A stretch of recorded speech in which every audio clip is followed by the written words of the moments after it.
हाय दोस्तों, good morning. सुबह सुबह मैं साइट पे आया और देखा कि डीशटरिंग हो रही है कॉलम की। डीशटरिंग को भी देखा, फिर उसके बाद सारी फुटिंग का बैक फिलिंग होने वाला था, बैक फिलिंग भी देखा। अब कॉलम की कंक्रीट हो रही है और कॉलम का कुछ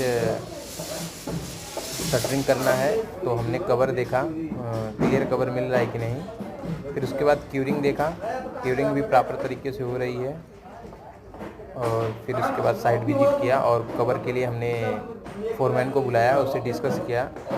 डिस्कस करने के बाद उसको बताया क्लियर कवर सही से देने के लिए। Thanks for